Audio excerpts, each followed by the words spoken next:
Hello, people. It's me, John Avenger, once again, and this is it. This is the third X-Men movie in the original trilogy that came out back in the 2000s, and is the weakest one. That is one that I don't have on DVD or Blu-ray, and that is X-Men: The Last Stand. Yeah, the last chance that they had to do like a proper finale for this series, and man, it blew up in their face.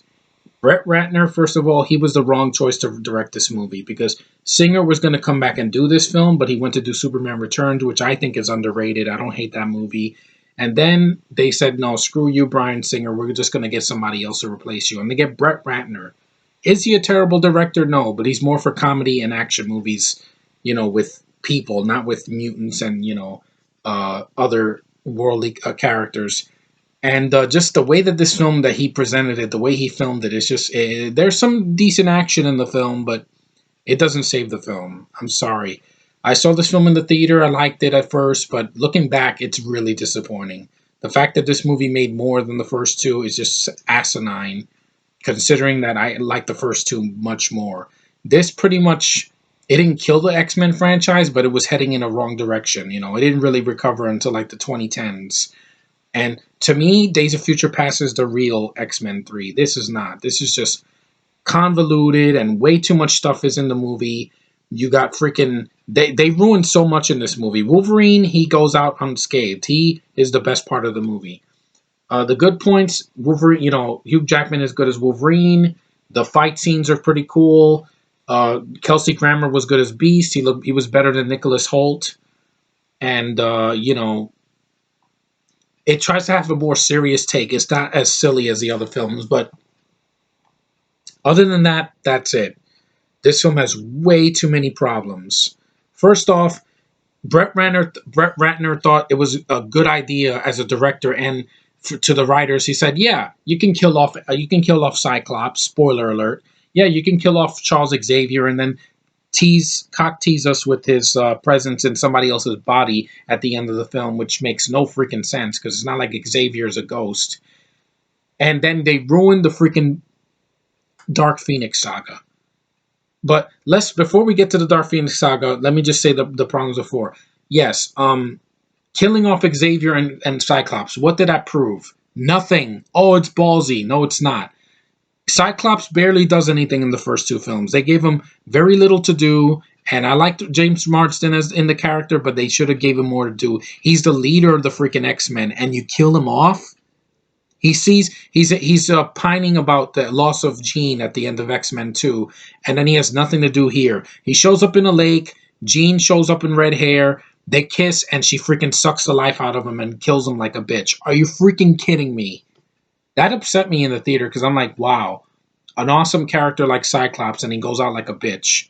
And then later, Jean can't control her powers as the Phoenix, and her freaking face. I'm not gonna call it the Dark Phoenix because this is not. This is a freaking like alternate version of Jean, and she uses her powers massively. Xavier tries to stop her, and he just explodes into a million pieces.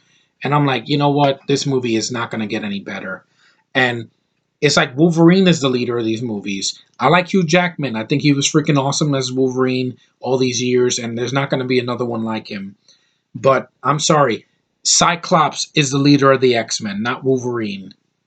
And the fact that, I don't like Ellen Page's Kitty Pryde. Yeah, I'm not a fan of Ellen Page. Ever since she came out of the closet, she's done nothing for me. I saw Super. I thought she sucked in that. Thank God that James Gunn did the right thing and killed her off because she was a pain in the ass. Uh, you underuse Cyclops. Not Cyclops. You underuse Iceman. In the final battle, when he fights Pyro, the fight is 2 seconds. Pyro's like, oh, what you gonna do? And Iceman freaking headbutts him and it's over. Are you freaking kidding me? That's like the worst action scene in the movie. Juggernaut. Vinnie Jones. You get this scrawny, freaking loudmouth British guy, and he makes the character comedic. Yeah, he has one good line in the movie. I'm the Juggernaut, bitch. That's like the only good line he has. And he's running through walls. That's probably the only hint of Juggernaut we get in the film. The rest of the film, he doesn't do anything memorable. And the movie feels like they wanted to do two films. They should have saved something. They should have done the Dark Phoenix saga right, and then saved the rest of the stuff for a fourth film with Bryan Singer. That would have worked a hell of a lot better. than doing this movie that's disappointing, giving the fingers to the fans of the Dark Phoenix saga that was waiting for it at the end of X Men 2, and then doing a prequel with Wolverine that we didn't care for, and then a prequel, a pseudo prequel with a new cast that we didn't care, which I didn't care for anyway, because I don't like James McAvoy and Michael Fassbender. He's there, but I don't think he's better than Ian McKellen. And Jennifer Lawrence is probably the only one that I think is a appropriate substitute for appropriate. I don't think she's better than Rebecca Romijn's performance in the first three films. She was good in the film, but they don't give her anything to do after she like I think she escapes from prison or something like that. Yeah, and then once she gets there's a cure, which basically is to cure mutants from their powers. And even the way they handle that, it could have been done right, but it makes no sense because Jean gets not Jean, freaking Mystique gets shot with the cure, and then freaking Magneto disregards her and says, "Oh, you're not one of us anymore." And I'm like, "What?" She was at your side in the first two films, and then in the third film you disregard her like she's a piece of garbage. Are you freaking kidding me? And then later on, Pyro joins Magneto, and there's no build up to it. I liked him in the second film, and they're like, "Oh, but he was trying to convince him and talk to him like, oh, I can make you better than a god." And I'm like, "But that's not enough. You should have built it up. How could Pyro be in the third movie and then he just automatically is a villain? No build up at all, and it's just freaking stupid." Daniel Ramirez, she plays this character that runs real fast and laughs a lot. She is horrible. I don't like that actress. Excuse me. Sorry about that. But yeah, she sucks. She's like a poor woman's Zoe Saldana. I never liked her at all in this movie. Thank God that Halle Berry fries her ass at the end. There's mutants that have powers that they don't make fun. That there's an Asian guy with freaking spikes on his face, and a bunch of other people. I mean, it just doesn't make any sense. There's too much cock teasing in the movie. They thought Godzilla 2014. I keep bringing that up. You thought that was a cock tease? In this movie, it starts off with a simulation, and they show a Sentinel's head, and they're like, "Oh, they're gonna put the Sentinels in this movie," and there are no Sentinels in the film. You have to wait till Days of Future Past to see the Sentinels. At least that didn't lie. That had the Sentinels. This didn't. It's a freaking cock tease. Fuck you, Brett Ratner and the writers. Okay, Dark Phoenix Saga. Let's get to that. It's a freaking waste. First of all, this is the last time I ever even liked Famke Janssen in a movie. After this, I said fuck this actress. She hasn't done nothing for me since. They turned the Dark Phoenix Saga, where basically Jean has an alternate freaking persona that takes over her body, and she's really dark and devastating, and she can't control it, and it's an entity. In this movie, it's a split personality, like she's freaking two people in her mind. It makes no sense. It's freaking stupid. They try to make her sexy with having a kiss out fest with Wolverine in the freaking table scene, and it just goes on forever. And it's like Famke Janssen was just phoning it in. You could tell that she was not comfortable doing this, and you could tell the writers really screwed up this character. I mean, Venom in Spider-Man 3 was just shoehorned in there, but Dark Phoenix, they had no excuse. They had 4 years. I mean, they had at least 3 years since the second one to do this right, and they fucked it up. At least with Black Widow, they did her right. In Iron Man 2, there was a taste of her in the beginning, with all the fight scenes that she had, and the outfit. Scarlett Johansson looked so sexy in that. And then in Avengers, she freaking knocked it out of the park, and Whedon wrote her right. This, there was no excuse for this. Zach Penn and the other writer, it freaking just Simon Kinberg, I think it was the dumbass that did Mr. and Mrs. Smith. Yeah, wrong. That guy is not a good writer. I'm sorry. He is a freaking horrible writer. Like, I think he wrote Fantastic, and that was boring. I'll get to that when I'm not going to review that movie because all the way through. When it comes out on Blu-ray, because it's a disaster, and it's in my worst of the year. But I'll talk about that next time. Dark Phoenix Saga completely ruined. She kills off Cyclops, kills Magneto. I mean, kills Charles Xavier, and then at the end, Wolverine stabs her in the stomach, and it's over. Are you freaking kidding me? This is an entity that Wolverine could probably not even touch, and he's like, "I love you," and stabs her, and that's it. I'm like, God. A good guy here on YouTube reviewed this movie back in, the day, I think a couple years ago. And he said, his name is Darth Brightboy. He said it best. This film is a big disappointment because they had a way to close out the X-Men films with a strong third installment and they fucked it up just like they did with Alien 3. It's the Alien 3 of this franchise. And thank God they did Days of Future Past. It's not a great film. I don't think it's the greatest movie of all time, but it's a masterpiece compared to this film.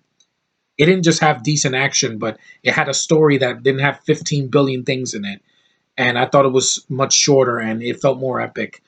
The fight, no, the final fight, there's a lot of action and things going on, but if you don't care about the story and the things that are happening, it's just kind of meaningless. And the ending is just downbeat. You see a gravestone with freaking Charles Xavier and Cyclops and Jean, and it's just depressing. It's not a triumphant ending. It's just depressing. Oh my god! I hope to God that they don't do this with Infinity War. I don't want to see a bunch of tombstones with most of the Avengers because I would be just devastated. I mean, yeah, one Avenger died in Age of Ultron, but it's understandable. Here, they just did it for the hell of it, and it didn't work. And it sucks that this movie was made the way it was. Singer wouldn't have allowed Jean to kill Xavier and Cyclops. I would have just that scarred a lot of people. I mean, a lot of people on YouTube say it's one of the most disappointing comic book movies.